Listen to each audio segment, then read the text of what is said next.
Greetings, God bless, and welcome back. Sorry about the bad angle of this. I just wanted to review this book about the history of zombies, and it's pretty crazy. I I wasn't believing that there was real zombies as we have been told. I just figured it was some sort of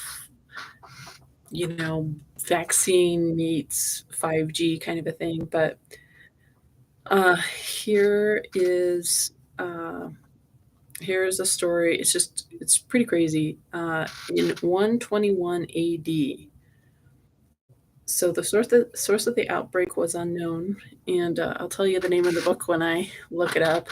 I think the guy's name is Max something or other. He's kind of this zombie expert. So the local barbarian chieftains, believing the undane to be simply insane, they sent 3,000 warriors, and more than 600 were devoured. The rest wounded and eventually transformed into walking dead. A Roman merchant named Sextus Sempronius Tubero witnessed a battle, and he didn't realize they were zombies. He just noticed only the decapitated zombies ceased to be a threat. He reported his findings to Marcus Lucius Terentius, the commander of the nearest military garrison in Roman Britannia. Less than a day away were well over 9,000 zombies. Following the stream of refugees, these ghouls continued to migrate south towards Roman territory. That General Terentius only had 480 men.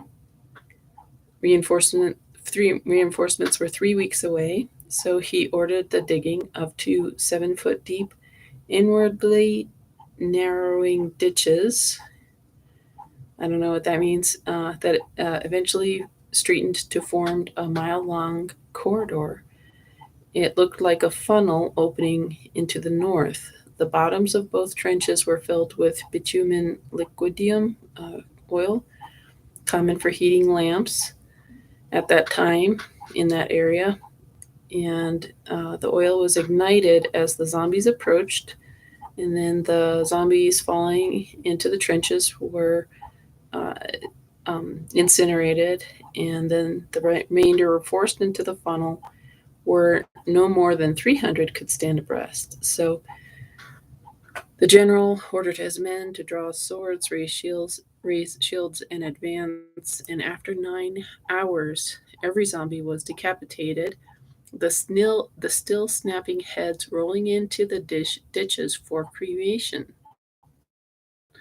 So Roman casualties numbered 150 dead, no wounded, as the legionnaires killed any bitten comrade. And that's just how it has to be with zombies and no known cure. Ramifications from this outbreak were both immediately and historically important. Emperor Hadrian ordered all information regarding the outbreak to be compiled in one comprehensive work.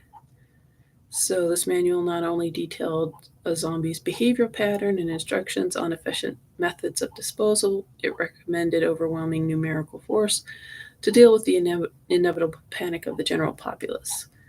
So, the document is known as Army Order XXX V11. So, I think that's 37, I think, because X equals 10.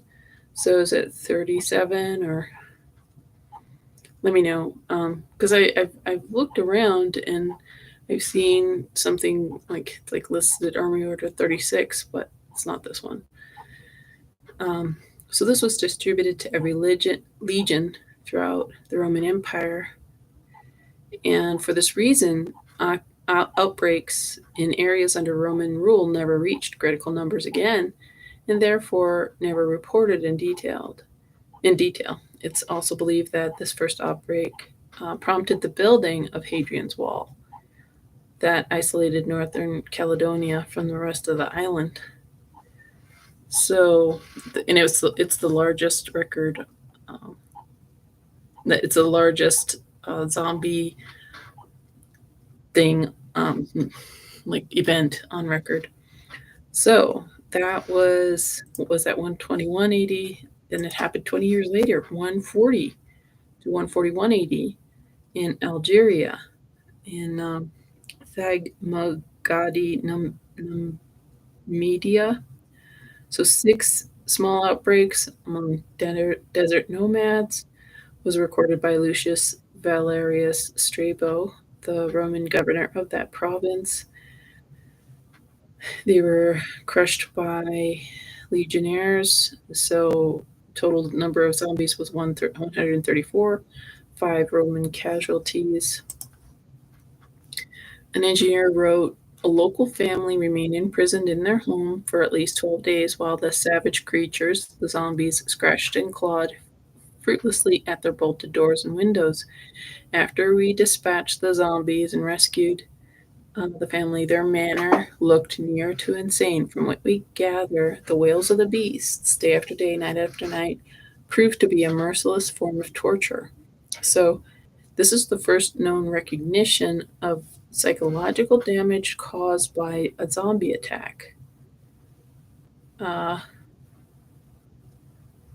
and so, all six incidents, given their chronological proximity, makes a credible case for one or more ghouls from earlier attacks surviving long enough to reinfect a population.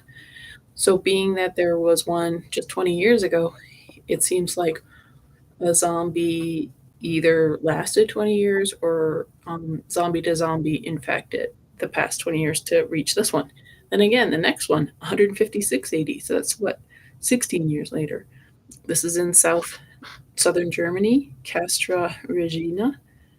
An attack by 17 zombies left a prominent cleric infected. The Roman commander, recognizing the signs of a newly turned zombie, ordered his troops to destroy the former holy man. Local citizens became enraged and a riot ensued. Total zombies dispatched 10, including the cleric, and then there was 17 Roman soldiers that um, died from the riot, were murdered in the riot. And then the civilians killed were 198. Wow. So the next event is another, it's weird. This one's 177 AD. So it seems like every 15, 20 years. So this one was it was near Toulouse, Aquitania in southwest France. So this guy is describing a zombie. He came from the wood, a man stinking of rot. His gray skin bore many wounds, from which flowed no blood. Upon seeing the screaming child, his body seemed to shake from excitement. His head turned in her direction. His mouth opened in a howling moan. Darius, an old legionnaire, Larry, uh, veteran, approached to push the terrified mother aside. He grabbed the child with one arm and brought his gladius around with the other. The creature's head fell to its feet and rolled downhill while the rest of the body followed.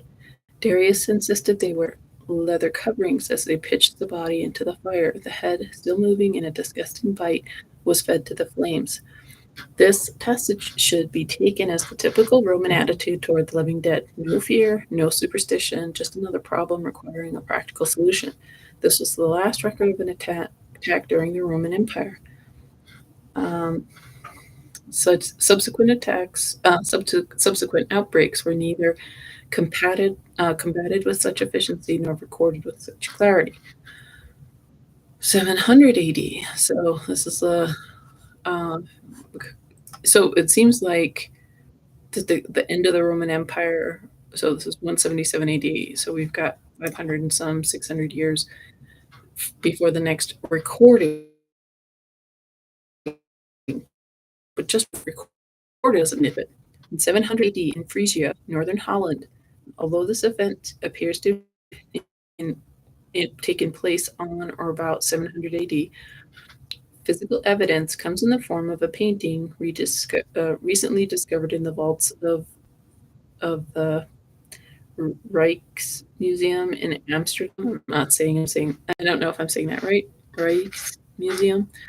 Analysis of the materials fixed the date listed above.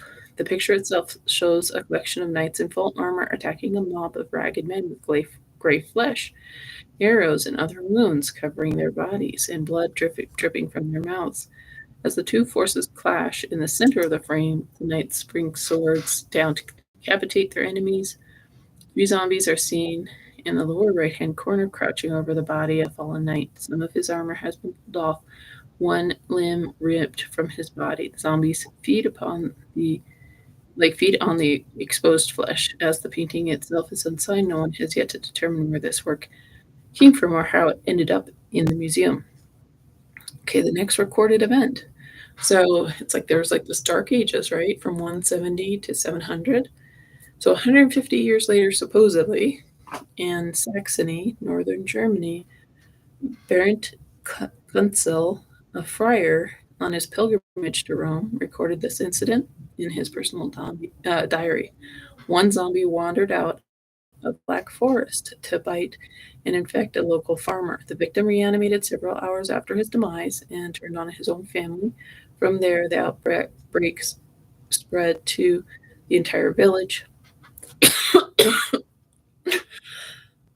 Excuse me. It's like dusty and talking dries my throat. Sorry about that. Maybe I will take a sip of water. So I will continue in the next video.